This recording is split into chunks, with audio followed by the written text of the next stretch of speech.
You are listening to the Daily Gospel Reflections with Sister Cloth.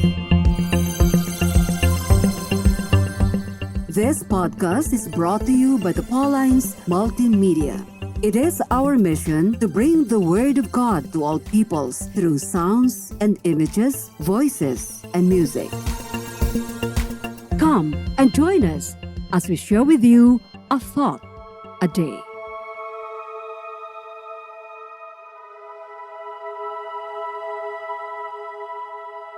A reading from the Holy Gospel according to St. Mark chapter 16, verses 15 to 18. Jesus said to the 11, "Go into all the world and proclaim the good news to the whole creation. The one who believes and is baptized will be saved, but the one who does not believe will be condemned. And these signs will accompany those who believe, but using my name they will cast out demons. They will speak in new tongues. They will pick up snakes in their hands, and if they drink any deadly thing, it will not hurt them. They will lay their hands on the sick, and they will recover." Hello there! It's a big feast for us Paulines. Today we celebrate the conversion of St. Paul. Today let me reflect on our father St. Paul's conversion. Remember that St. Paul was named Saul before his conversion? He was a very zealous man of Jewish faith. Paul was a monotheist who believed that the God of Israel was the only true God. Therefore, he hardened his heart against the message of Christ and his followers. He even put many Christians to death. Today's first reading tells us that Saul was still breathing out murderous threats against the Lord's disciples.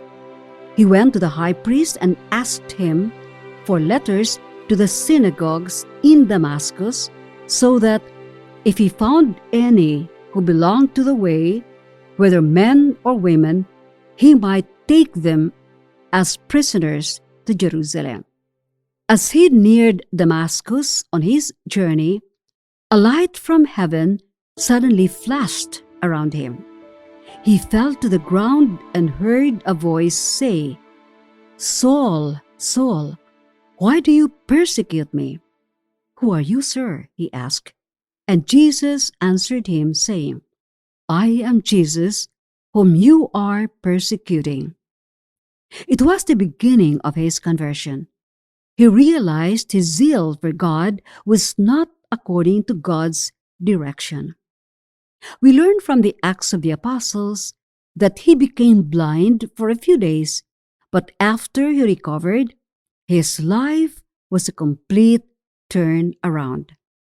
Lifting the idea from sacred space, one writer says that conversion is not something that only happens once in a lifetime.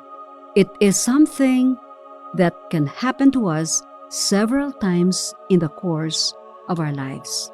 It may be as simple as an inspiration to smile at the person we dislike or to say sorry to those we have wronged, and many more acts of self-abnegation. It is easier said than done again.